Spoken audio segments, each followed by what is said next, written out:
mamerina fiarabana antsika tsirairay avy a dia lana tsiny indrindra fa dia tapaka ny fandarantsika teo no ny anton'izay tsy fantatra mety nonira izay nalefantsika teo angamba mety nanapahany azy nefa moa dia efa matetika iny alefantsika fa tsy hoe vao androany akory fa nefa dia tsy maninona zany fa mbola hoety antsika amin'ny fandaharana. Alleluia. Ary dia miverina miarabantsika rehetrarehetra ary dia misaotra anao mbola miverina tonga eto indray amin'izao fotoana izao. Sakatsakany ireny tsy maintsy misy fa ny ady izao no teko hoe tsy mba avelantsika andalo fotsiny kosa io tenin'Andriamanitra nahafinaritra be toera ho averintsika iny ary miaraka amin'ny famelabelarana tsy miala eto tsika androany raha tsy mahery daholo. Alleluia. Fa dia samy mahery samy courage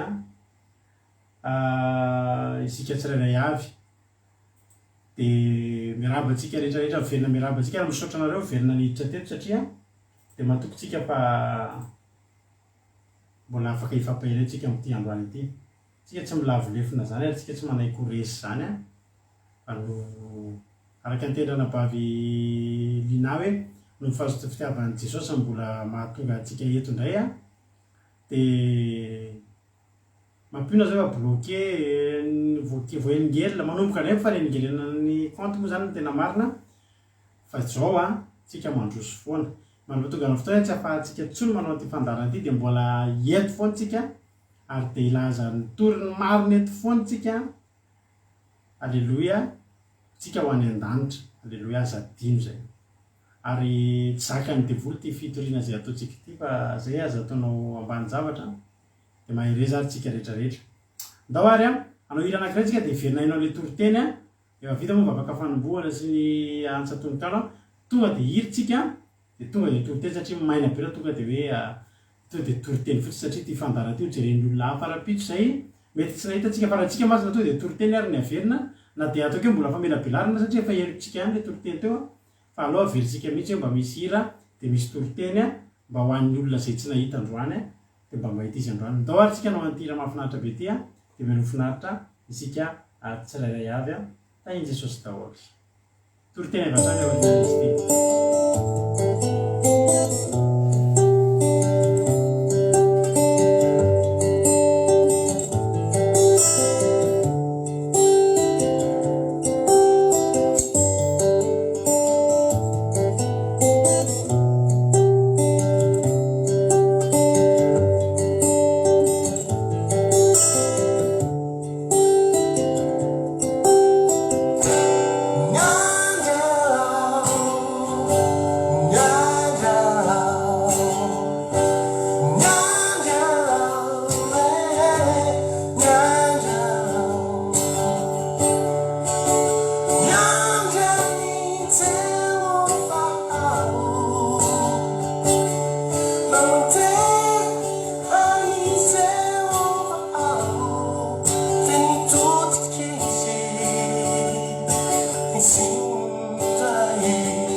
Vatinamtsika no mijoro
Alleloia.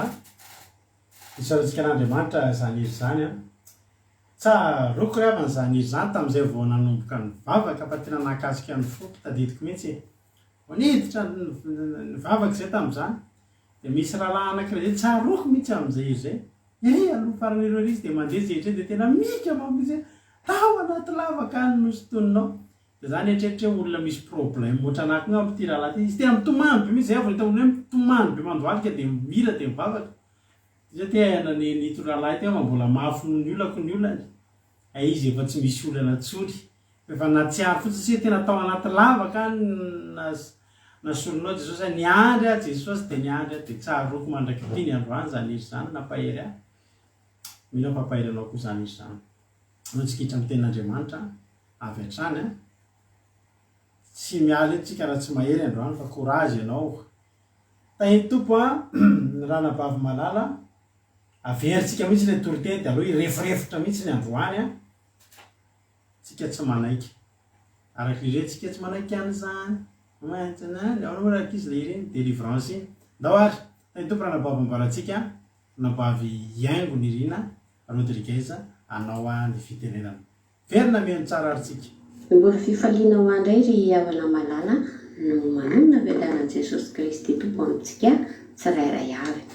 Tahin'i Jesosy pastera dia tahin'i Jesosy tsika tsirairay avy. Ary mbola raisiko fahasoavana ho ahy nitondra ny tenin'Andriamanitra ho amintsika amin'ity anio ity. Ka ny tenin'Andriamanitra izay hitondra ny fampaherezana ho amintsika dia ho hitantsika izany eo amin'ny filazantsara amin'ny Marka. Marka 5 dia raisintsika eo ny 5:30 ka sy 5:30 ka hatramin'ny 7:70. Dia soramandry novadikitsika mialoha manao hoe mianaran'i Jesosy. Ninasitra an'i Jesosy ilay vehivavy narary 12 taona sy nananganany ny zanaka vaviny Jairo tamin'ny maty. Raha mbola niteny Jesosy dia nisy tonga avy tamin'ilay mpanapaka ny sinagoga ka nanao hoe efa maty ny zanako vavy. Nahoana ianao mbola manahirana ny mpampianatra fa tsy nahoan Jesosy zany tena nataony izany fa hoy izy tamin'ilay mpanapaka ny sinagoga, aza matahotra mino fotsiny any. Ary tsy nisy olona navelany anaraka azy afa-tsy Petera sy Jakoba ary Jaona rahalahin'i Jakoba. Ary dia tonga tao an-tranon'ilay mpanapaka ny sinagoga izy ireo ka hitan'i Jesosy nitabataba dia ny olona izay nitomany sy ninaonona be ihany. Ary efa niditra izy dia niteny taminy hoe, nahoana ianareo no mitabataba sy nitomany? Tsy maty raha zazavavy fa matory. Dia nome azy fatratra ny olona. Fa nandroaka azy izy rehetra. Fa nandroaka azy rehetra izy dia nitondra ny ray aman-dreny zazavavy mba amin'izay olona teo aminy. Ka dia niditra tao amin'izay nisy andra zazavavy. Dia nandray tanandra zazavavy izy ka niteny taminy hoe, talita kumi, izany hoe raha tika hoy ry zazavavy, hoy izao aminao mitsangana. Dia nitsangana miaraka tamin'izay zazavavy ka afa nandeha fa efa 12 taona izy. Ary niaraka tamin'izay dia taranjona indrindra ny olona. Ary Jesosy nanjara azy mafy mba tsy ho antakiolona izany ary nasaina nomena hanina razazavavy. Alleluia. Eto ry havana malala dia angalantsika ohatra amin'ny fiainantsika. Ny teny vakintsika teto moa zany dia fahafatesana ranofo. Olona no maty eto ary natsangan'i Jesosy. Ka ny eo amin'ny fiainantsika zany dia ny aram-panahy indrindra. Ka eto ry havana malala, Jesosy dia te hiteny amintsika hoe itsika izay toa tsy manana fanantenana intsony, inona no zavatra maty eo amin'ny fiainantsika amin'izao? Dia nitenin'Andriamanitra eto miteny hoe, aza matahotra mino fotsiny any. Jesosy zany eto te hiteny hoe ninona endrika fahafatesana eo amin'ny fiainanao, mino dia ho velona izany. Ka raha misy zavatra maty eo amin'ny fiainantsika izay efa tsy hananana fanantenana na eo amin'ny aram-panahy zany, amin'izao ry havana malala dia tena betsaka ny olona hoe maty fanahy mbola velona. Ary betsaka koa ny olona mamoy fo, betsaka ny olona kivy amin'ny fiainana. Dia nefa tsy vahaolana izany fa ilay mpamelona ny vahaolana dia Jesosy Kristy irery ihany. Ary ny ankabetsahan'ny olona amin'izao koa dia malaina ny hitady an'i Jesosy. Kanefa ny tenin'Andriamanitra manao hoe, tadavo dia ho velona ianareo. Fa ny olona zao ry havana malala dia tady vahaolana any amin'ny zavatra. Ary rehefa tsy mahita vahaolana dia mamoy fo, mamono tena, ary mironana amin'ny zava-mahadomelina, mironana amin'ny fisotrotoka. Toa izany no ataon'ny olona fa vahaolana. Kanefa neto ny tenin'Andriamanitra dia miteny, Jesosy miteny hoe, aza matahotra mino fotsiny ihany. Mino an'i Jesosy tompo dia ho velona. Ary fantatsika tsara koa ny tantaran'i Lazarosy. Lazarosy ary efa maty 4 andro, efa nalevina 4 andro, efa 4 andro any am-pasana izany avana, efa tena levina manomboka ao anatin'ny fahampotehana tanteraka izany. Ary ny anababiny ary moa teny hoe efa maimbo izy izany. Dia ny olona izany hoe fahafatesana efa tena potika, maimbo izany, tsy zavatra tenainy izany. Raha atao eo amin'ny fiainantsika izany hoe ninona zavatra efa maty na atao efa hoe efa maimbo izany, efa tsy atenaina ho velona intsony, dia Jesosy no fananganana. Dia ny vakintsika izay tenin'Andriamanitra hitantsika izany ao amin'ny Jaona toko fa 1:20 dia raisintsika eo amin'ny 5:20 sy 20. Mivaky toy izao amin'ny anaran'i Jesosy ny soramandry manao hoe ny nananganan'i Jesosy any Lazarosy tamin'ny maty. Hoy Jesosy taminy, izao ny fananganana maty sy fiainana, izay mino na dia maty azy dia ho velona indray. Ary izay rehetra velona mino dia tsy ho faty mandrakizay. Alleluia. Eto izany ninona ry havana malala ravy eo fiainantsika dia izao, Jesosy, dadavo Jesosy, dia mino azy fa ho velomina indray io. na atao hoe fifankatiavana ary fifankatiavana toka hoe nampivady ao an-trano zay to ohatrany tsy misy fanantenana fa to rava dia zao ihany hoe Jesosy no vahaolana e, manatona an Jesosy dia mino azy dia raisaontsika izany ten'Andriamanitra izany ary hiaino dia ankato azy kio ten'Andriamanitra dia saintsaino dia hiaino. Ary ny ten'Andriamanitra koa manao hoe tsy ny mofo ihany no hiveloman'ny olona fa ny teny rehetra dia aloka amin'ny vavan'Andriamanitra. Ka eto ny ten'Andriamanitra dia manambara fa mamelona Jesosy, manangana Jesosy. Ny olona ry havana malala dia ohatrany tsy te hitady an Jesosy izany amin'izao andro zao. Misy mihitsy ny arany teo maniratsira maminga avinga lazay misy tadidiko tsara mihitsy fa misy vehivavy izay malagasy izy gasy izy dia nandefa ny tantara momba ny Jesosy izy tsy ny tantaran'i Jesosy fa ny teny nataony tao anatin'ny publication tamin'izay hoe Jesosy hono dia tantarana olona mainty hoditra zany nanaovana tantaran'i Jesosy io. Ohatrany raha ny tianao amparana za moa zany tsy namaky an'ilay izany farany satria ohatrany tonga dia nanolana foky be mihitsy an'ilay zavatra nisorata vao nijery kely an'ilay soratra dia ohatrany nalahelo be sady ohatrany hoe nahasorena be anahy ilay zavatra nisoratany dia tsy nivakiako hatramin'ny farany ilay izy. Dia raha ny tiany ambara amin'ilay zavatra nisoratany dia ohatrany hoe vao fitaka zany ny olona izany hoe mino an Jesosy zany, manaiky an Jesosy Kristy zany. Kanefa ry havana malala eto ny soratra masina tsy iray ihany anie nahatsanga an Jesosy tsoro, mbola misy an'ilay zanakavavalaiko tonga tena tao nainy iny koa nahatsanga an Jesosy tamin'ny maty. Dia eto te hiteny amintsika hoe teo amin'i Jesosy ny fahafatesana rehetra eo amin'ny fiainantsika, eo amin'ny fiainanao ninona faharavana fa zao Jesosy anangana an'io, Jesosy amelona an'io. Ary tsika ngery avy amina malala vavolombelona izany tsika rehetsireto matoa tsika tafajanona eto amin'izao ora sy fotoana izao dia mino tsika, mino ny tenin'Andriamanitra izay nitoriana izy mivady tamintsika, torian'ny pastera mivady tamintsika. Ary izy ireo efa nanana fiainana efa ohatrany hoe efa rava ihany koa, efa ohatrany hoe efa saika tsy misy fanantenana fa izao mitady an Jesosy izy dia nino ihany koa izy fa misy Jesosy ary mahay manova ny fiainana. Dia nitsangana indray ny zavatra efa rava teo amin'ny fiainana izy mivady ireo dia velona indray koa izay zavatra efa ohatrany efa hoe maty. Dia izany no entiny nampaherezana antsika teto, tsika reto samy manana ny zavatra nanahirana antsika ary mety efa endrika fahafatesana teo amin'ny fiainantsika izay fantatra izy mivady. Izy nefany tsy mitondra, tsy nanome zavatra antsika hoe ty ilay zavatra ananganana ny fiainanao potika io, na hoe nanome vola be antsika na nanome harena be antsika ho an'izay rava-fanana na rava-tokantrano, tsy izany fa ny tenin'Andriamanitra.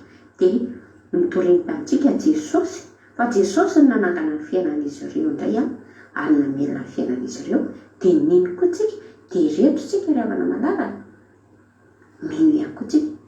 Ary tsika raha moa matoa tsika nge mangatabavaka dia manana finoana zany tsika ao anatintsika ao fa hain Jesosy no manome antsika an'izany. Dia izay mety fampaherezana amintsika eto hoe ny vahaolana ny fiainana efa rava tsisy ampianaina intsony, tsy toka, tsy fifohana zava-mahadomelona, tsy olona ohatra aso ohatra ihany fa Jesosy Kristy Tompiriry ihany. Izy ilay mpanangana sy mpanome fiainana, mpamelona. Ka raha marary ianao dia Jesosy loharano fanasitranana. Raha kivikivy sy ketraka ianao dia Jesosy apitraka anao. Raha reraka ianao, Jesosy ampahery anao. Tsisy tsaitsaina atao eo amin'ny fiainantsika tsirairay avy. Dia mahereza ary manana finoana fa naotao antsika mihitsy ny tenin'andriamanitra ry havana ka ino ny tenin'andriamanitra dia vakiona dia hiainana.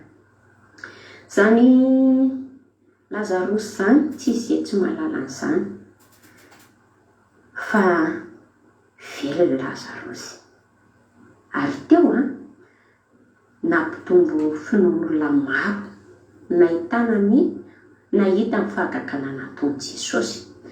Dia ny olana ihany koa nefa amin'izao andro iainantsika izao dia ny olona ohatrany tady tsy ino zany raha tsy mahita fahagagana aloha na hoe maray falim-bavaka.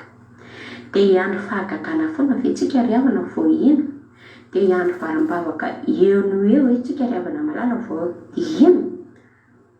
Fa zao mino an Jesosy tompo dia ovonjeny ianao sy ny ankonanao sy ny tena ny soratra masina. Ary ny olanao io izay efa nataonao hoe amodika ary tsy nananana fanantenana intsony dia miteny amintsika eto ny tenin'Andriamanitra hoe izao ny fananganana ny maty sy fiainana. Izay mino ahy dia tsy ho faty fa ho velona.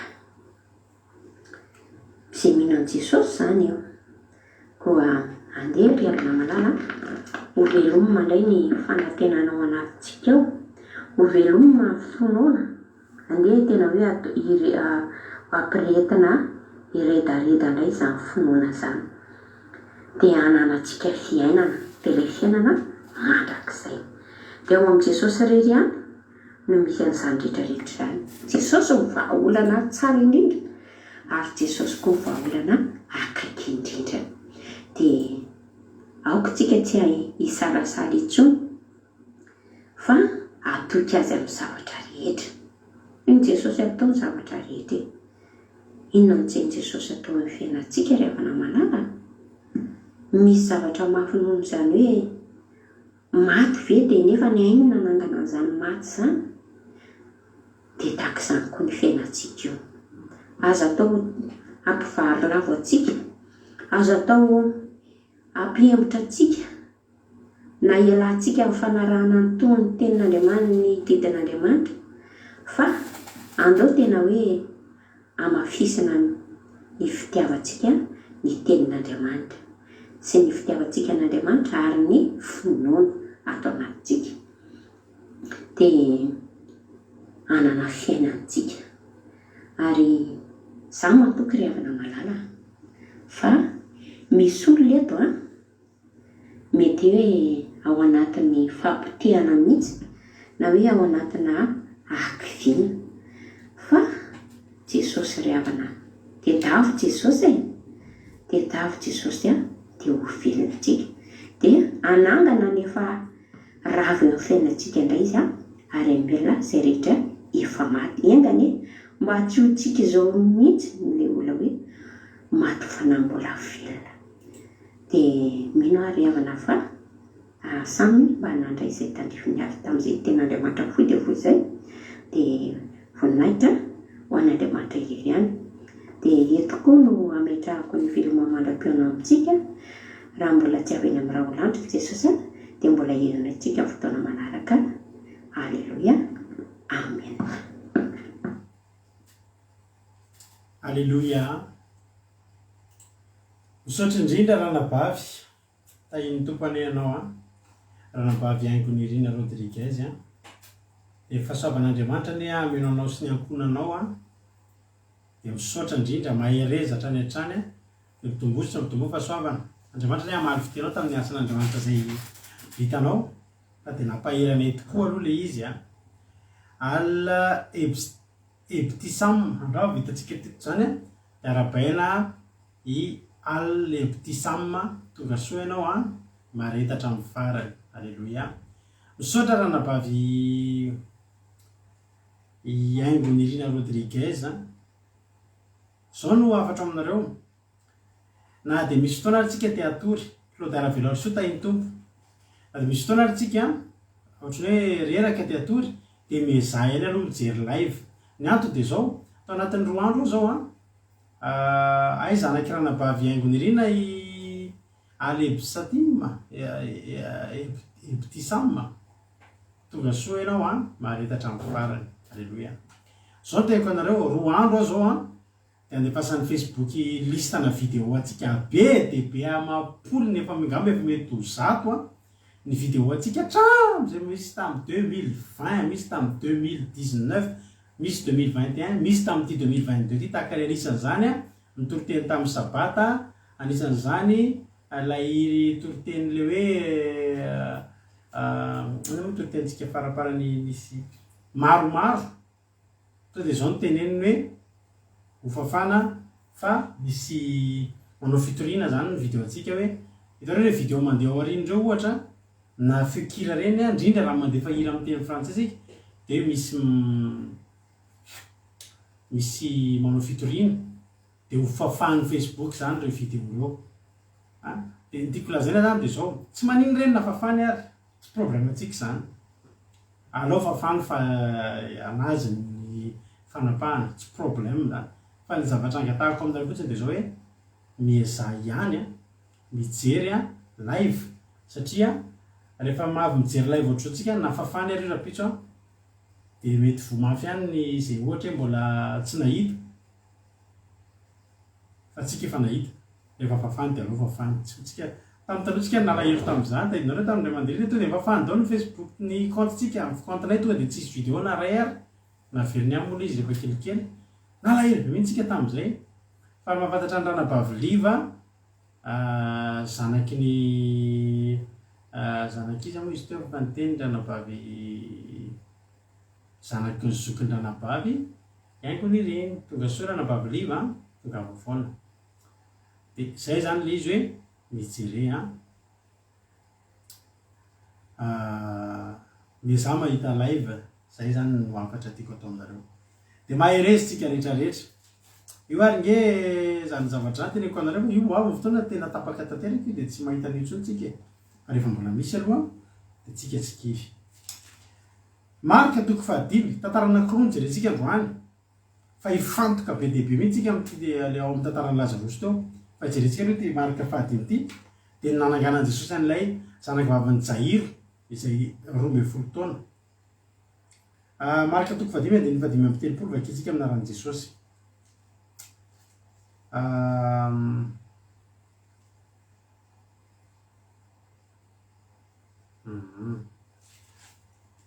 fahadimy amby telopolo raha mbola niteny Jesosy de nisy tonga tany am'ilay mpanapaka ny sinagoga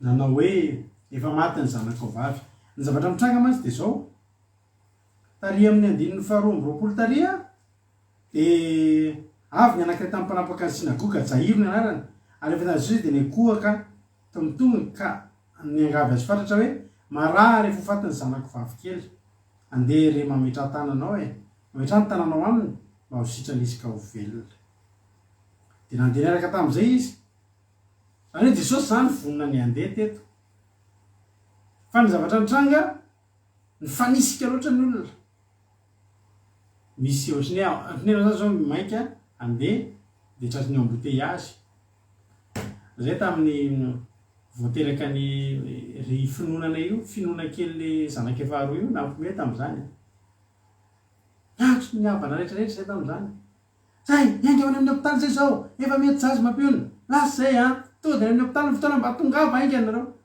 ny andra nefa ho adiny ray teo amin'ny hopitaly ny fianakaviana manontolo zay mbola tarany embouteillage tsy ampanetsika tam'izany ka teto Jesosy tratry ny embouteillage tokony ho tratrara-potoana fa ny fanizina ny olona ary tao anatin'ny olona nyfanizina eo mbola nisy olona zay tsy azo ny lana ihany koa de ilay vehivavy narany nandritra ny 12 taona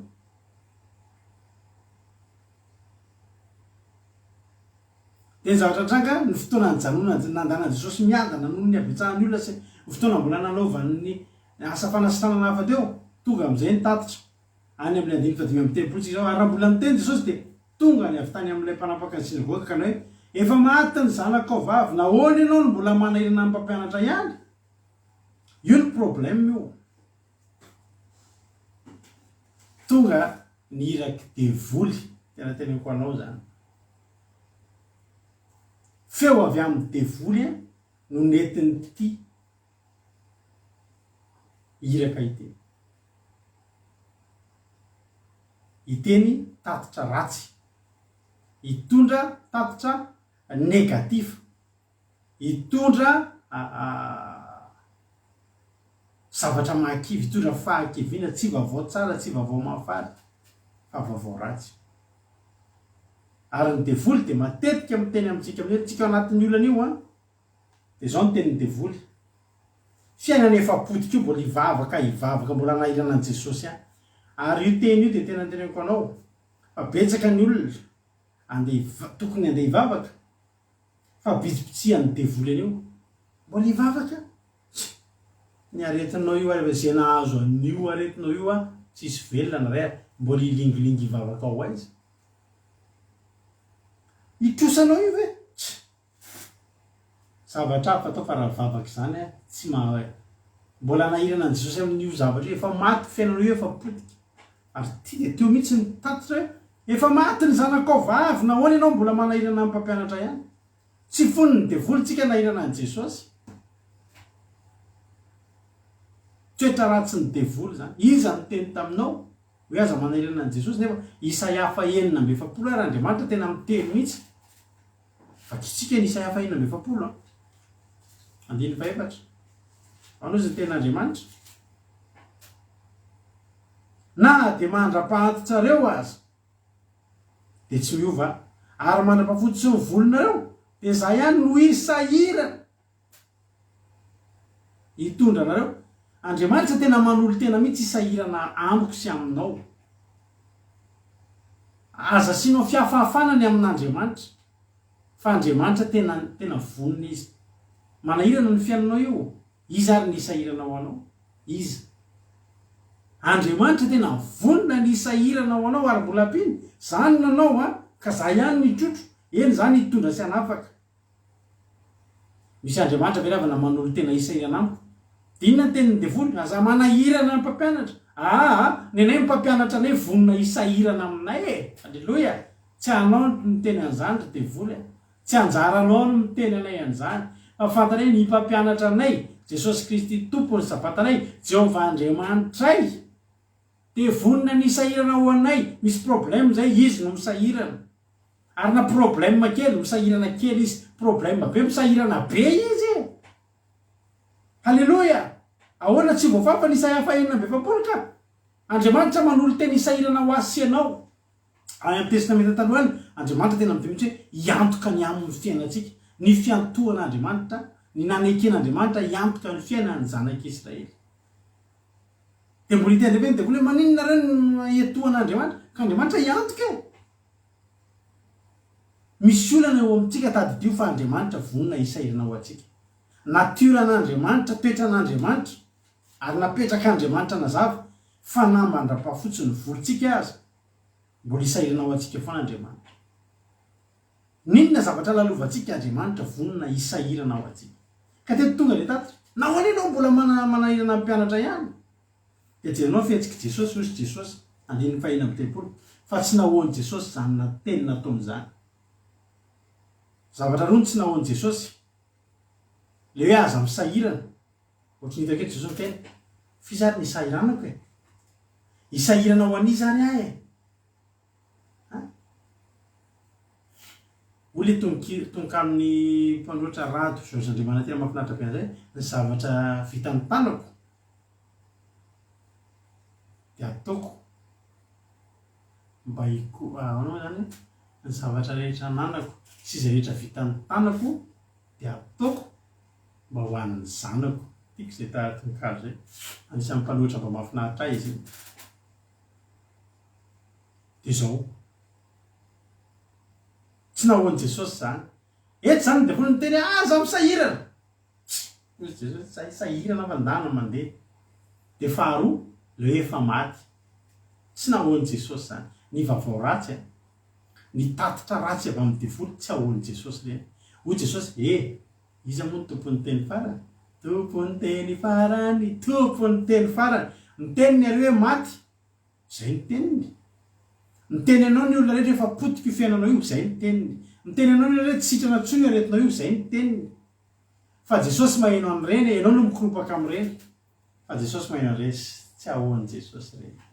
Jesosy efa maty, tsy hoe Jesosy hoe raha tsy ianao ny tompony aina, ka ianao ny tompony aina. Ny devoly miteny amintsika koa efa potika io e, tsisy hevitra tsony io e, dala mamony tena. Fa za miteny anao androany, tsy ahoan'i Jesosy ireny. Androany koa ianao mila manana toetra Jesosy aza tokony tsy ahoanao ireny. Alleloia. Be dia be ngeny zavatra tonga amin'ity hiatrika zavatra ianao. Dia mahatonga antsika mangofotra, misy feo rentsika, io ve teo vitanao, anala examen ianao, io ve teo vitanao. Misy teny anao, io ve teo vitanao, ianao io koa ve dia ho afaka amin'io fa inona ty aza dia manao anao fa aza miditra amin'io fa tsy vitanao io any. Misy projet ianganao, mafana fomba mihitsy ianao, fa avy eo anao kivy. Ino mahatonga anao kivy? Nena, misy zavatra ho ataontsika, misy projet ho ataontsika. Matory ianao amin'ny alina, tsy mety atory zao ny tovatsy ianao. Io ve teo vitanao? Dia vao menga iray volana io dia potika. Dia io hoe akamonao io ve? Io ve teo vitanao? Inona mba fahaizanao ny amin'io? Dia inona ataontsika rehetra? Nena, nieritreritra lesy afa-tsy salo lesy ajanona le projet ohatrany tsy fa manina ry tata. Ohatrany tsy dia mazoto a. Inona le tsy nahazo-mazoto anao? Nisy tatitra tonga atao tamin'ny alina. Aza manaiky mandray tatitra zany tsony ianao. Ny hiraka avy any tanàna tsy maintsy miteny anao zavatra ratsy. Fa tadidio fa ny Jesosy miaraka aminao tsy ahoana zany. Ianao koa manomboka androany, tokony tsy ahoanao zany. Alleloia. Nisy fotoana zanakay anankiray finiaina narary, nandoso ny valana. Fa zay kamo ho any amin'ny hôpitaly, kamo ho any amin'ny dokotera. Satria zany tena mino mihitsy fa misy Jesosy manasitrana hoe fiaro ty marary io zao a, teneninareo fa tena sitrany io rapitso hoe ny anaran'i Jesosy, firy ny olona entina mavaka marary eto, ahoana io tsy ho sitrana. Tsy mampatahotra anay io. Alleloia. Fa tena tamin'izay finianina raha rehefa nalemilemy. Fa hoy izy ny hôpitaly, letiko tamin'ny hôpitaly tamin'ny urgence satria efa tena nandoso ny valana efa nalemilemy. Dia nitanjoko amin'ny toerana izay hôpitaly mba azo alitanao le fanafody le mamelinaina le mamerina le zaza hoe mba tsy hoe mba hydraté an'ilay zaza zany. Tena déshydraté tanteraka izy tamin'izay. Zao ny tenin'ilay tao amin'ny hôpitaly. O ramose, ahoana n'izao vao entina ty le zaza? Sao dia zao nareo a. Tonga dia mijanona eto io zaza io. Tonga dia antso any amin'ny hôpitaly misy aty amin'ny tsy tanàna kelikely. Misy hôpitaly tena spécialiste tamombany io any amin'ny tsy haiko izay 30 na 40 km miala anay. Ano izy mahay an'io aretina io. Sao dia zao izy azy io dia mijanona, ianao mody a, makanetana sy ny sisa dia averiny atao dia ambulance mitondra azy. Sao dia zao fa tena tsy tany eo an'io zaza io ohatry zao. Tena riavana malala. Ozay mantsy an'ilay teo zany neritreritra. Hoanary zany vao fikorontanan'ny programme zany. Hiditra hôpitaly le zanakay mbola zaza mbola tsy nisaraka taminay hatramin'izay tonga dia efa dokotera sy tonga dia ambulancier nitondra azy tonga dia ahoana tsy vao hoe arary izy. Aloha izy tsy andeka. Meo azy rehefa nafotokony izy dia etiko mody izy. Ianao era amin'izay izy tena manino tompona andraikitra anao e. Zaho tompona andraikitra ka. Any an-tsaiko any Jesosy tompona andraikitra amin'io. Manaova ianao taratasy izy izy. Manaova décharge ianao hoe raha manino izazy io a, ianao tompona andraikitra fa tsy izay ato amin'ny hôpitaly fa izazy io tokony miditra hôpitaly. Say aty sy ny avoka sy ny firy ny ilaina e. Alleloia. Zay sy ny avona rehetra sy ny eko fa tsy manino zany. Sy ny avoka raha manino ny dia za ray dia raha ianina tompona andraikitra. Na ninona ny zanaka hoe nody. Nazo an'ilay fanafody kely le ohatry ny ody vasy. Ny alina iny. Andro sabata mantsy izay, vita sabata. Sara fa vita ny toroteny tamin'izay sy ny fiderana dia tonga dia niazakazaka tany amin'ny hôpitaly tamin'izay. Zao ny zavatra nitranga. Hoy izy ilay dokotera, io a ramose ratsy io voaretina io. Damy teny anao. Zao ny teneniko. Za reneny androany tsy atory androany alina. Tsy natory any alina rehefa nanao alim-bavaka eo anilan'io zanak'io a mandohalika. Angataka ny herin'Andriamanitra. Fa ny fomba maraina ohatrany tsy nanino ny finiainino ary avy ohatrany tsy naninona. Ny tatitra zany ry avy navy eo amin'ny dokotera ka avy any amin'ny rehetrarehetra io tatitra tonga. Fa zao fotsiny tompony teny farany a. Le Andriamanitra anaovanao alim-bavaka sy amboretanao ny lohalitra eo misy aminareo reo a miarika zavatra ary misy tatitra tonga eo tsisy hevitra tsony io a tandrema fa ratsy io a riavana tsy ahoan'i Jesosy zany raha Jesosy ny antanina momba n'io kahanao io tsisy dikany aminy io ny farany etsika kely indrindra amin'ny anky keliny dia mahafaka no zavatra eo aminao io tsofin'io dia afaka halleloia dia zao ny teny tsy nahoan'i Jesosy zany teny zany fa hoy izy tamin'ilay mpanapaka ny sinagoga aza matahotra mino fotsiny ihany aza matahotra mino fotsiny ihany akory raha mba mitenao aza matahotra fa mino fotsiny ihany inona le olana eo anoloanao androany aza matahotra mino fotsiny ihany tsisy ninona vitanao tsony eo okizay ny azakazaka ny ataonao androany zavatra tsotra somary sarotra fa azo atao mino fotsiny ihany halleloia mino an' Jesosy Kristy tompontsika androany tsy tonga ho azy aminao io teny io fa mino an' Jesosy ianao aza matahotra mino fotsiny ihany ary tsy nisy olana avelany araka azy fa tsy Petera sy Jakoba sy Jaona satria nahoana reo ihany no manam-pinoana Jesosy rehefa hitondra ny mpianatra tsy tiany hitondra olona tsy misy tsy manam-pinoana zany ka hamendry fendro Jesosy moramora ihany tsika Jesosy amin'ny finoana fa eto amin'ny fahendrena fa raha maninona nke Jesosy io zanak'olona io za Jesosy miteny anao ekeko fa mahery ianao fa kalma ihany tsika fa raha maninona izy afa-mitaraka nke Jesosy eto amin'ny fahendrena ihany Jesosy misy fotoana na tsika mpanompon'Andriamanitra eto re tafalatsaka anatin'izany le olona marary tsika miteny tany aingana hoan'ny fanafody mainga tsy le fanafody ndatsy tsika mahazo mila mpanafody fa ny finoana ny tiako hiteto ny tiako lazaina amin'irety misy fotoana ny finoantsika somary latsaka fa ny Jesosy tsy latsaka nentiny izay manam-pinoana ary zao ny zavatra nitranga tonga tao tena maty io zazy io andiny mavara miteko hoe tonga tao antranon'ilay mpanapaka ny sinagoga izy hoe dia hitan'i Jesosy nitabataba dia ny olona zay tomandry sy nonona be any maty ohatra ny afrikanina vehivavy mikarama rehefa misy maty dia mikarama fitanao le olona mikarama hitomany karama iny izy dia le mitonga dia vao misy olona tonga dia manao mampalahelo izy rehefa tsy mampitomany ny fianakaviana tsony le olona ohatra dia zareo karama iny dia misy arakaraky ny prix tena mikosikosina amin'ny tany misy lafolafo kokoa na le mitomany tsotra iny lafomoramora vita tena mitomany izy mihitsy malahelo fa karamany azy dia vao tonga ny mpamandry ohatra reny ny olona fa rety olona tsy karamany fa olona tena nitomany nonona be zareo nitomany ary rehefa niditra izy dia niteny hoe nahoana ianao mitabataba sy mitomany fa inona mampitomany anao tsy maty angera zazavavy fa matory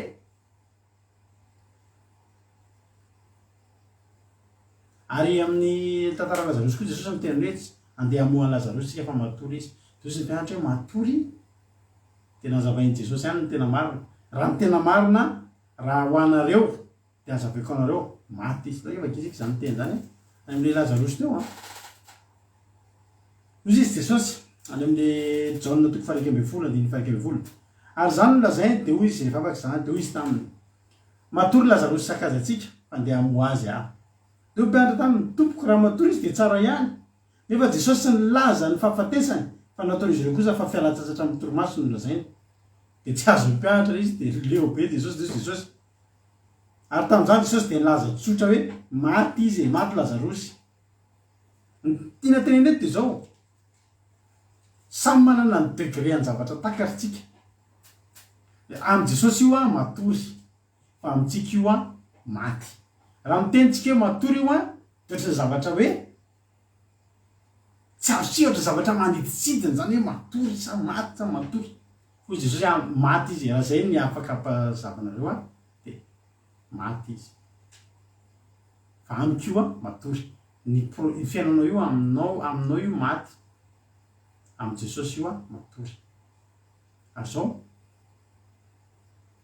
nahoana nareo mitomany ohatsy izy tsy maty ngera zazavavy fa matory dia memeny olona ty tantaraka iny moa dia tsy haiko mihitsy hoe teny me azo fantatra ny hoe ahoana zany olona tomaty tsy maty izy famatory ohatr'izany io zanaka io efa hoe mizatra mampitomany anazy de tenenina asa mitomany fa efidanana topile kely meme ary manao meme za mampitanana zavatra ka tety de olona zany mitomany sady minanany maty izy de ozy Jesosy tsy maty izy fa matory zareko de beresaka olona maty ohatrohatr'izay zany ny tantara teto fa amy Jesosy tena natory io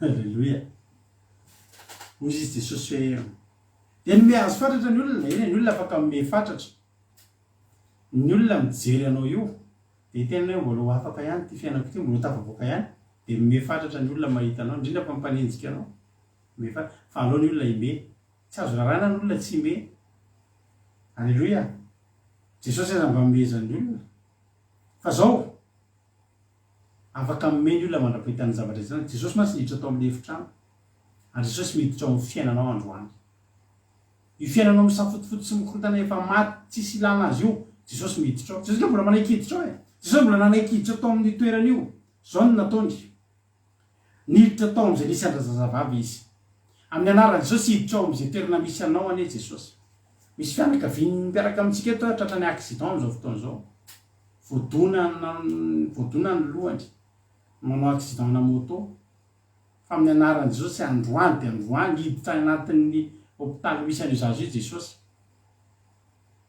ary efa niditra Jesosy de zao ny teneniny nandray ny tanana zazavavy izy ka niteny taminy hoe talita komy Jesosy ny spécialité any Jesosy revana Jesosy mahay miresaka amin'ny tafio-drivotra amin'ny ranomasina amin'ny vatolampy amin'ny taolamaina mahay miresaka amin'ny maty mbola resahany Jesosy zazavavy eo talita komy dikany talita komy de zazavavy mitsangana alleloia androany niza misy fahafatesany eo amin'ny fiainany miditra amin'ny toerana misy anao Jesosy rano miteny aminao moramora talita komy mahay miresaka amin'ny boaty automatique alleloia mahay miresaka amin'ny frein na tomobile rahalala mahay miresaka amin'ny vato tenao le fijona vavolombelona maly nemitra le tomobile aza nahita vato nresahany Jesosy le vato manatona ny tomobile io nareo alleloia le tanana tadinareo le fijona vavolombelona rahalala maly sarana vavy mihaja nisy eniny nisy tanana nanoana le tomobile alleloia Jesosy mahay miresaka amin'ny tomobile maty boaty alleloia tsy mahazo mihemitra atreo ihany talita komy niaraka tam'izay de nitsangana razavavy ka afa nandeha io fiainanao tsy afa nitsangana itsony amin'ny anaran'i Jesosy afaka andeha io fiainanao tsy hita zay andraisana azy itsony amin'ny anaran'i Jesosy nitsangana io de nitsangana velona le olona meme tany ivelany nanao fialan'ny Jesosy io de velona iny zavavy de velomina zahatry ny amonjy zavatra kely aminy lasa zay le manao le mangatadalana mandeha moramora zay menatra zay le hoe alo ime zay ime fa nome ihany ngeny menatra anaran'i Jesosy tanteraka aminao ane zany John toko 1:20 ny amin'ny Lazarosy teto koa de ny zavatra tena mahavariana be aza malahelo raha navavy sy zay la raha tara ianao vao niditra fa tsy tara be satria tapaka ny fandaratsika eto de miverina izy zao John toko 1:20 nisan'ny fahagagana ngeza indrindra nataon'i Jesosy ty John 1:20 ty de nampatesany Lazarosy sy nananganana azy John toko 1:20 5:20 wala le tenin'Andriamanitra hoy Jesosy zany fananganana maty sy fiainana zay mino na maty aza de velona indray azy rehetra velona ka mino de tsy ho faty mandrak'izay mino zany mba ianao zany fananganana amin'ny maty fananganana maheringery avany zany teny zany efa mitentsika izy hoe aiza ny fibatana tomobile ohatra krika iny de tena mahabata iny fitaovana iny ihany ny afahana mibata ny tomobily io. Aiza ny fanaovana mofo? Tsy hoe marito zany, tsy hoe inony zany, fa tena le fanaovana an'le mofo mihitsy. Amin'ny alalan'iny ihany ny afahana manao mofo. Alleloia.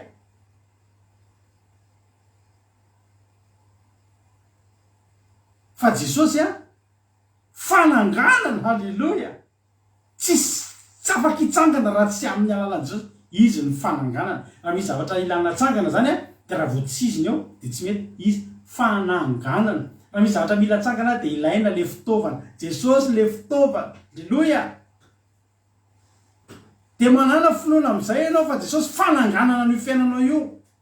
Jesosy ihany ny afaka anangana an'io. Halleloia. Zany fananganana reharenge zany rehefa maherenge rehefa zany teny zany. Tsika miaraka amina Jesosy tena tonga de fananganana ny fiainantsika io. Io mihitsy ny ilaina amin'ny fananganana ny fiainantsika io ary ny spécialité an'io de manangana fiainana. Amen. Zany fananganana maty. Zako fiainana. Tsy hoe izy manome fiainana fa izy mihitsy ny fiainana. Zay rehetra te-hanana fiainana raha izy Jesosy androany. Zay mino azy. Na efa maty ary zany mino an Jesosy raha fiteniny eto. De ho velona indray. Zany hoe na olona tamin'ny fahavelony zany nino an Jesosy. Alleloia. Afaka maty ny olona iny. Fa noho ny finoany an Jesosy de ho velona indray. Ny teny Jesosy teneny eto ny fandalovantsika fahafatesana tsy voatery voasakana. Vitsy any ngeravana ny olona atao amin'ny baiboly tsy nandalo fahafatesana. Ry Enoka, ry Eli. Jesosy aza ngeravana nandalo fahafatesana. Ny fahafatesana ke tsy voasakana tsy azo an Jesosy. Fa zao fotsiny tsy naresy azy. Alleloia. Ianao zany raha mino an Jesosy afaka maty ianao. Fa velona indray. Ary raha mbola velona zao ianao no mino an Jesosy de tonga de tsy ho faty mandrakizay nefa. Zao zavatra nitranga eto azavaiko anareo. Matoa Jesosy ny teny an'io io zavatra mahery be io de tena ny ilaina ny teny an'io Jesosy teto. Ny antony de zao very fa raha mbola velona maharisy maty. Efa kivy tanteraka. Tsy hoe kivy tsonitsika. Misy fotoana tsika miandry an'Andriamanitra. Ohatra misy fotoana anao aman'olona amin'ny 12 atoandro amin'ny volana tompotrosy ianao 12 atoandro. De zao zavatra nitranga. Mino ianao mbola miandry ianao amin'ny valo maraina. Jesosy ao avy ianao. Amin'ny folo. Neny courage. Tsy maintsy tonga Jesosy tsy tara io. Halleloia. Miraika amby folo. Sady efa manomboka mangovongovotra any ianao manomboka miteny moramora neny. Tsika hoa courage. Neny ka kivy. Asa kivy zany fa nareo koa efa anao koa reo manomboka nalasanana ny finoana. Miraika amby folo sasany. Ny fiteninao efa somary aza matahotra. Miromby folo latsaka efa latsaka folo, latsaka dimy. Mino an'le mirakla farany ianao. Tonga le amin'ny 12. Aiza. Mihoatra ny amin'ny ray. Mihoatra ny amin'ny roa, amin'ny telo, amin'ny efatra. Lasa ny finoanao. Tsisy tsony. Ary zany Marta sy Maria de zany ny zavatra niainana teto. Jerenao tsara. Jesosy koa rehavana teto tena nampitetainy. Any amin'ny jauna toko fararaiky amby folo andininy voalohany. Nisy lehilahy anankiray ozy izy narary de Lazarosy avy any Betania tanàna Maria sy Marta ravaviny. Maria de ilay nanositra ny tompo tamin'ny menaka manitra sy namoaka ny tonga tamin'ny volondohany. Ary Lazarosy anadany no narary. Ary izy miravavy de naniraka ho any amin'ny Jesosy hanao hoe tompo indro marary le tianao. Ary efa reny Jesosy dozy izy tsy fahafatesana anatin'izao ny aretiny zany fa ny ampisehoana ny voninahitr'Andriamanitra sy ankalazana ny zanak'Andriamanitra. Tany zany Jesosy efa niteny fa tsy fahafatesana ny anton'io. Tany io zany tena tokony tazomin'ny Maria sy Marta. Fa io afatra io tsy de tonga tsara tany amin'izy tsy de niletika tsara tany tsy fahafatesana anatin'io. Fa ny tonga tany amin'izy izy miravavy de zao le tsy fahatongavan'i Jesosy. Azonareo? Fa adinony hoe tsy fahafatesana ny anton'io. Fa inona? Ampisehoana ny voninahitr'Andriamanitra mba hankalazana ny zanak'Andriamanitra. zany hoe isy voninahitr'andriamanitra seto zany dia isy zavatra ahafahana mankalaza ny zanak'andriamanitra. dia jerenao tsara zavatra nataon'i Jesosy teto. voalaza Jesosy tiany Marta sy Maria ary Lazarosy. Ko noho reny Jesosy fa narary Lazarosy andiny fahaenitsika sao dia mbola mitoetra ny 2 andro tany amin'ny toerany ihany izy. Tanao ohatrany hoe za zany zao atsonao radarato afito gaba ty atrano fa tena marary mafy ohatra mba iza zany mba hivavaka ho anao ohatra zany. Raha saina mbola milalao Facebook ohatra. Marary mandana fa tsy fantatesana ny anton'izany manana finoana. Andao fa marary mba hametra ao tanana. Iany rehefa ho avy ahy. Lasa mbola manao zavatra hafa eto ihany. Eto mbola mitseko izay ataoko eto. Zany ny zavatra nitranga teto. Mbola mitoetra ny 2 andro tany. Ary rehefa afaka zany dozy izy tamin'ny andeha isika ho any Jodia indray.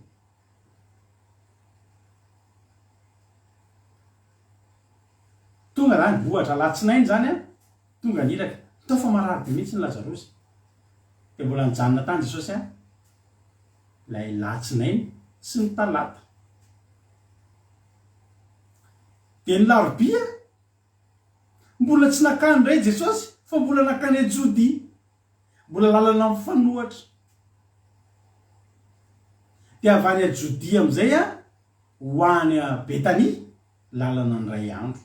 Azonareo tsara zany zavatra zany. Zay mahatonga an'izy hoe 4 andro. Zao ny fandehan'ny mahatonga ny 4 andro. Ny tena marina tamin'io tamin'ile fotoana nandehanana naniraka nanirahany Maria sy Marta an'io lehilahy io. Zany hoe lahady ohatra zany no nirahana io lehilahy io hoe mandehana tsovy ainy ana Jesosy lalana ny 2 andro. Fa ny tena marina io irako io nandeha. Ny olona tonga teo amin'i Jesosy hiteny hoe marary Lazarosy efa maty. Zay io ho anareo izay mety tsy maraka tsara ny tantara. Ny olona zany tonga teny tamin'i Jesosy hoe marary mafy izy ny tena marina efa maty izy tany an-tanàna. Jesosy nefa mbola tsy nakany. Fanontaniana perako aminao hainy Jesosy ve ny teny fotsiny takany tamin'ilay mpanompon'ilay kapiteny zao tsy afaka tonga zao dia zao fandana fotsiny verina efa sitrany Lazarosy. Hainy sa tsy hainy? Hainy zany. Fa nataony sa tsy nataony? Tsy nataony zany. Satria na zavatra nyteneniny misy voninahitr'Andriamanitra ao aseto ary misy fankalazana zanak'Andriamanitra tena tsy maintsy ezineziny eto. Ka raha nataony tamin'ny zanaky ny mpanompo kapiteny nataony hoe toy ny olona tsy filme efa nandeha. Azonareo zany.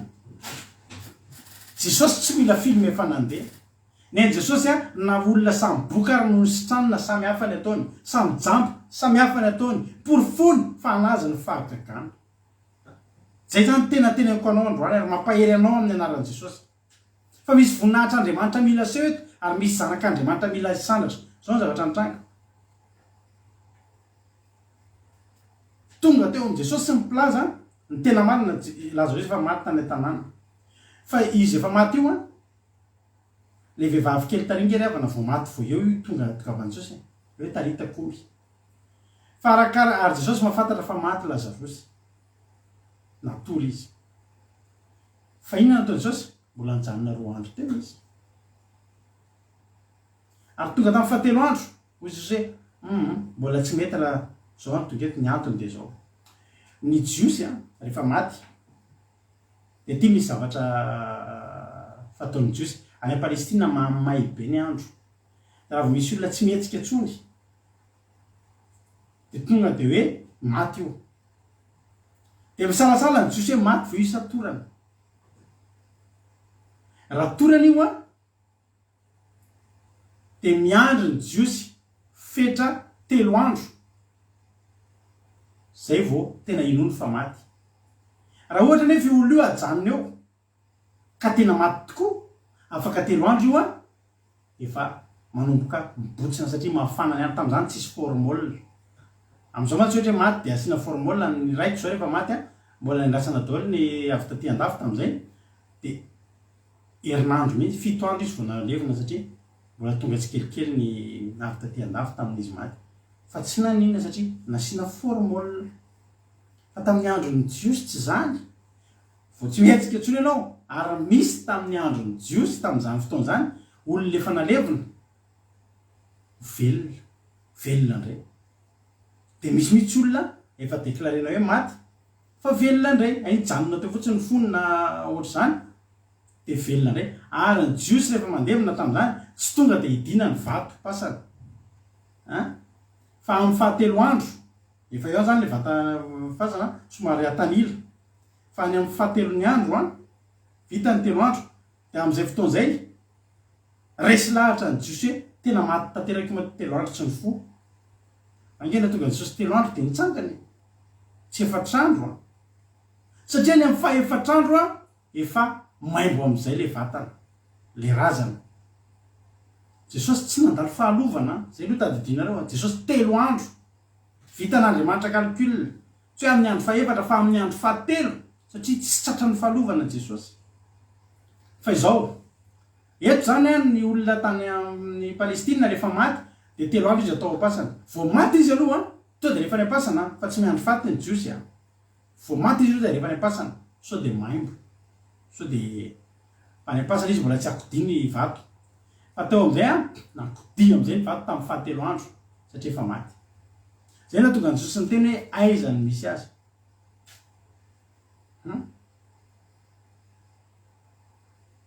any amin'ny andin'ny fahavalo amby telopolo sady nisy vato na rindrina teo de Jesosy hoe andiny fasimy amby telopolo asoro ny vato satria efa nino io lay maty ary ny andrasan'ny Jesosy raha tamin'ny fahatelo andro Jesosy ny tonga teo de mety mbola ozy any io lesy olona torana ve de olona torana mba natsangana filazaina fa manatsangana amin'ny maty zao refa ny zavatra nitranga teto azavaiko anao any amin'ny jaona toko faraika amby folo moa tena matra andiny fa enina ary nondreny Jesosy fanarara Jesosy de mbola nitoetra indro teo amin'ny tenitoerana any izy ary rehefa afaky zany de hoy izy tamin'ny mpianatra andesika ho an'ny Jodia indray de hoy mpianatra tamin'ny raby vo aingana teo no tediavan'ny Jiosy torabato anao de hoakany ndray va ianao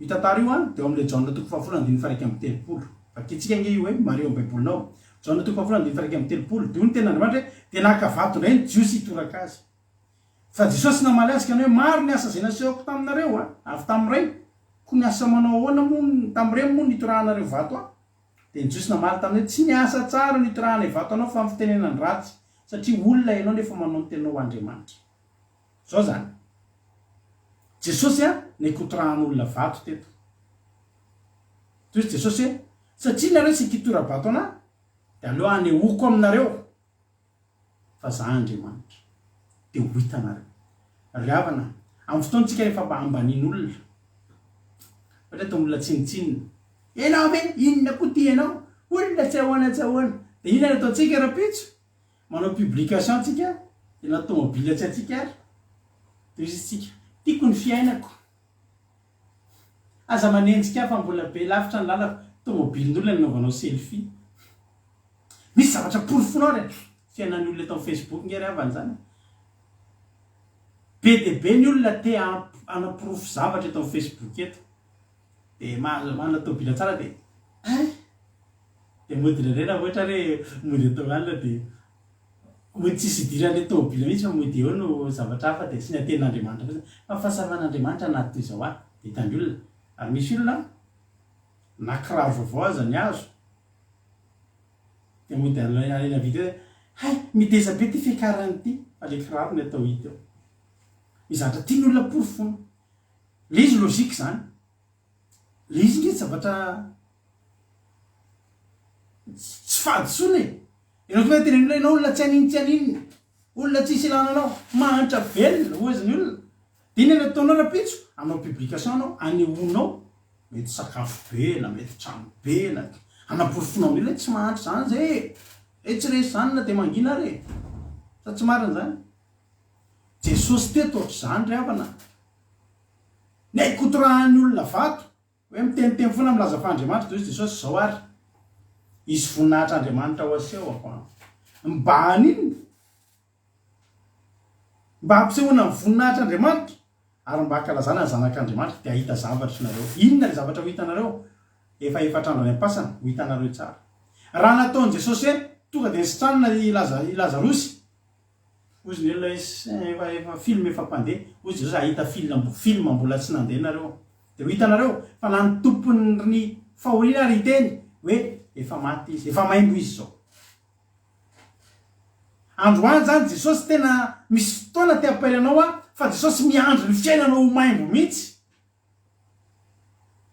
ary misy olona tena manivaiva ny Andriamanitra ao mihitsy ianao hivavaka de ivaivain'ny olona ny Andriamanitra ao de azagaga ianao raha vilan'Andriamanitra somary maimbo mihitsy aloha ny fiainanao fa le fiainanao mbola tsy de maninoniny tsy hitan'ny olona akory nge hoe inona ny zavatra nitranga teo hoe za avana malala ny fiainanay tena navilan'Andriamanitra ho maimbo aloha tena efa maimbo efatra andro tao-pasana eo amin'ny faefatra andro eo matsy manomboka potika manomboka maimbo am'izay manomboka misy fahalovana ny anaty any fozy Jesosy hoe ho hitanareo fa na de falazainareo fa maimbo azy hiteny aminareo androany za fananganana ny maty sy ny fiainana androany zany courage ianao zany fa manino ty fiainako ty efa ohatry zao anehoana ny voninahitr'Andriamanitra satria ny olona sekitora-bato toy Jesosy ataoko manginonareo ataoko manipy vato daholo nareo fa manipy an'izany amin'ny tany fa tsy mitoraka ty amiko satria ho hitanareo androany ny voninahitry ny ray ary ho ankalazainareo ny zanaky ny ray halleloia fiainanao io tsy tonga fotsiny ohatriny eo hay tsy ren'Andriamanitra tsy ren'Andriamanitra ngamba ny vavako raha nataratra reny ka fa misy zavatra porofony amin'ny fiainanao io ho hitanao fa io fiainanao efa potika io no atsangan'Andriamanitra ny Andriamanitra io tsisy hitora-bato zay raha vana malala teneniko anareo betsaka tamin'ny fianakaviana no teny fa ino ty fivavahana lehana re fa nangina am'izao fotoana ny antony nahita nakalazana ny voninahitra niseho ny voninahitr'Andriamanitra nakalazaina ny Jesosy Kristy tompony sabata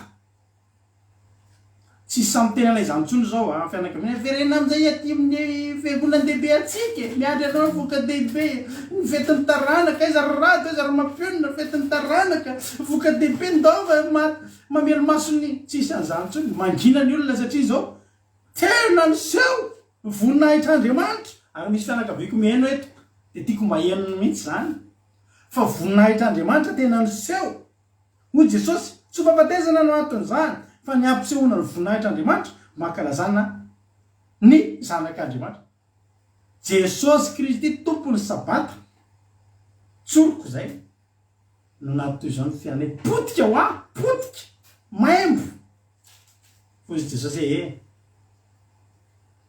fantatrareo moa zany fananganana an'io raha ilaina mitsangana io zany ilaina zany fananganana velona ravana Lazarosy mivoa alleloia tonga de mivoaka avany le vato efa nakodi tamin'ny fahatelo andro hoy Jesosy esory vato fa tsy ilainy io misy fotoana ny fiainanao efa nakodi amin'ny devolony mivato efa tonga de izy le zay ny vitany amin'ny zareo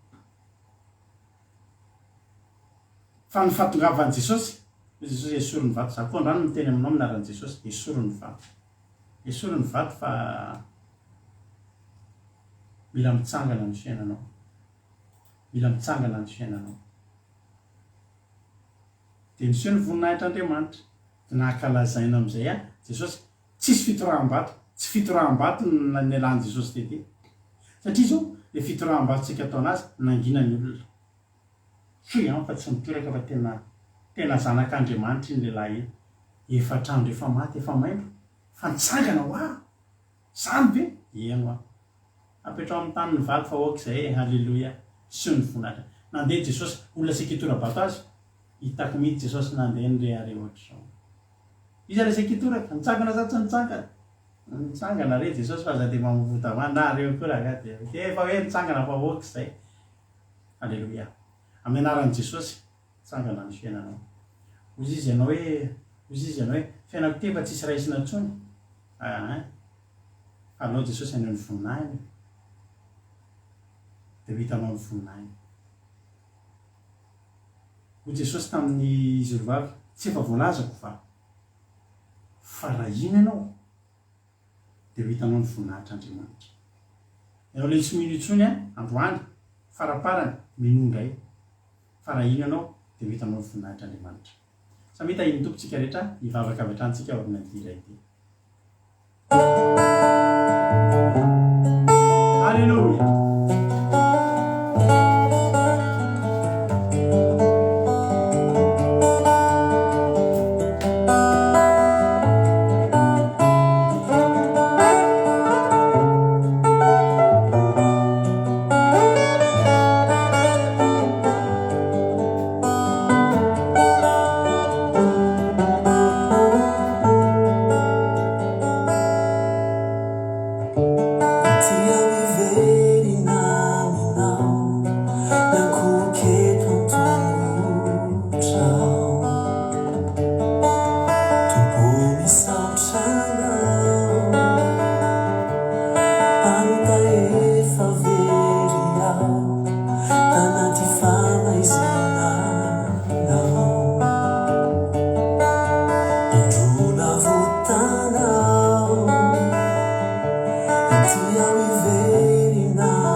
To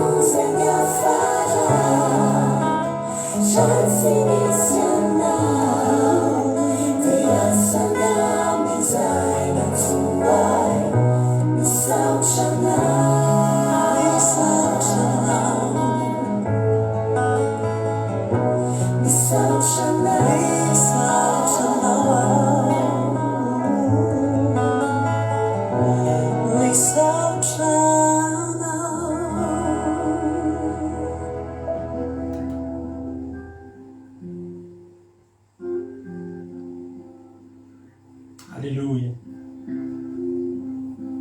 Misaotranao zay Jesosy tamin'ity fotoanandroany ity. Tena makasitraka anao zay Jesosy satria tena notahinao tamin'ity androany. Na dia teo aza ny fahatapahana Jesosy.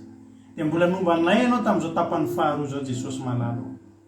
Ary misaotra anao fatafita ny afatra. Misaotra ny amin'ny teny rehetra izay nataonao tato am-bavako. Fa nampaheranay. Fa na dia zaho izay nitondra ny teny aza Jesosy dia nampaherezinao ihany koa tao anatin'izany. Misaotra Jesosy.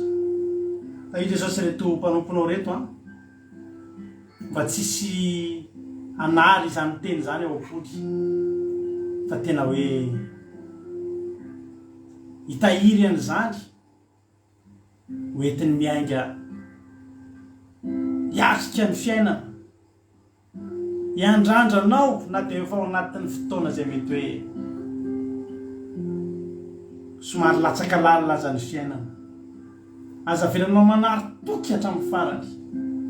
Arok'izay ino androany, ino vaovao indray fa ianao nge Jesosy ny fananganana ny fiainanay, fananganana ny maty nge ianao Jesosy. Dia atao fitateraka aminay tsirairay avy. Niza niza tonga eto izy androany. Tena hoe anatina fahafatesana ny fiainany. Zay endrika fahafatesana rehetra eo amin'ny fiainany, zay tsy te halala an'izany.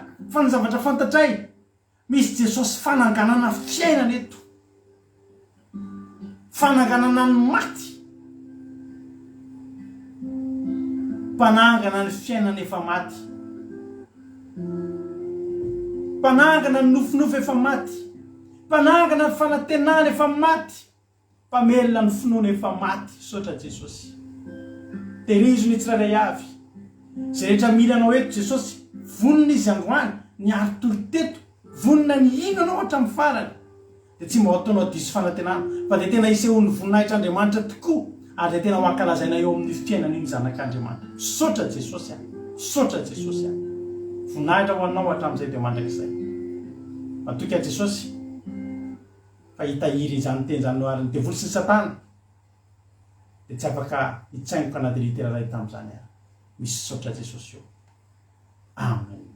Hivavaka ho an'ny firenentsika amin'izao fotoan'izao, ampanosika na vavintsika Marie-Jo. Hivavaka ho an'ny firenena. Tany tompona na vavy Marie-Jo. Tain'i Jesosy tsika rehetra. Tain'i Jesosy pasteur miaraka hivavaka tsika. Mbola falosotra izay Jehovahandriamanitra rainy tsara indrindra ny amin'izany teninao mamy be izay nampitondrainao mpanomponao androany izany. Tena hoe fanomponay mandray an'izany satria tena hoe ianao tokoa Jesosy ilay mpanangana fiainana. Ninona matimaty eo amin'ny fiainanay dia ianao nanangana an'izany satria Andriamanitra mahagaga tokoa ianao. Ary tena hoe natao ho anay mihitsy, natao anay izay efa maty. Maty fiainana, maty fanahy, maty miara-nofinay rehetrarehetra.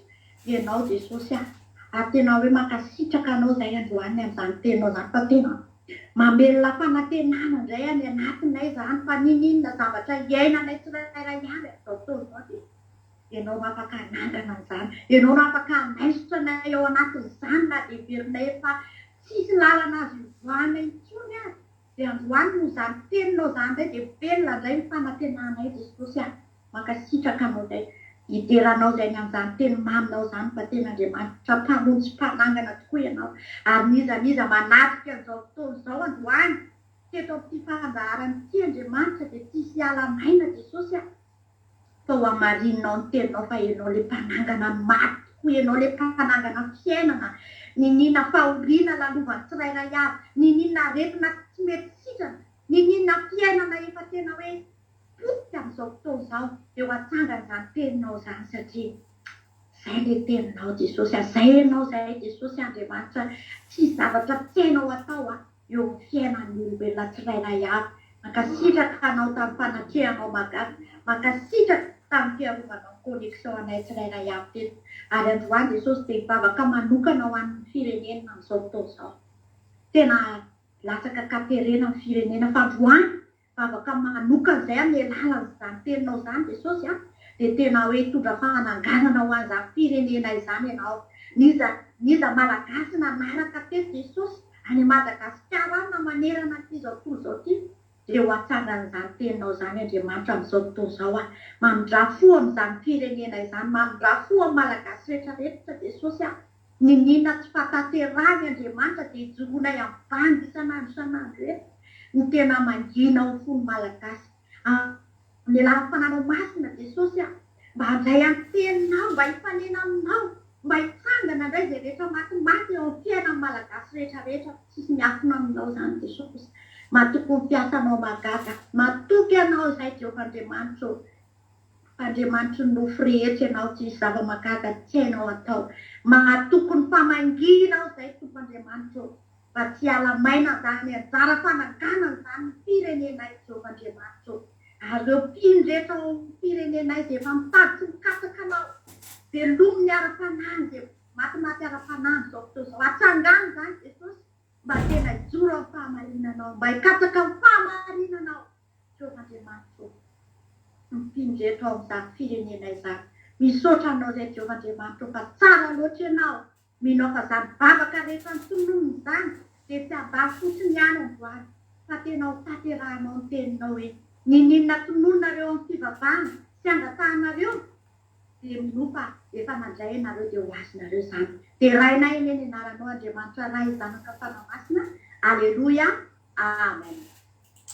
Aleloia, tsotra andranabavy maro izao mamy be mihitsy izany vavaka izany a. Ho tahin'ny tompany ianao a dia maherezatra ny mitombo ositra dia mitombo fahasoavana mamy dia mamy a ny vavaka izay nentinao teto a anjara asa fanompoana anehoan'Andriamanitra ny voninahiny koa ny fiainanao ary dia hanonitra izay rehetra laninao teto Andriamanitra na ny torimaso na ny arerahana sy ny sisa amary fitianao ane a Jehova.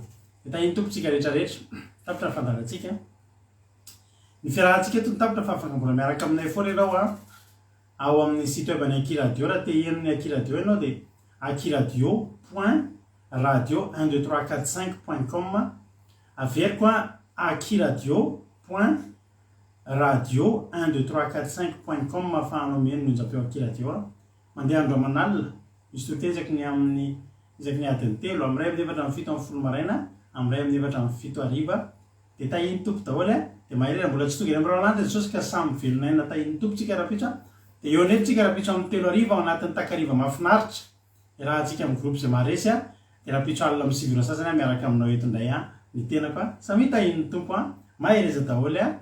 Haleluia, amen.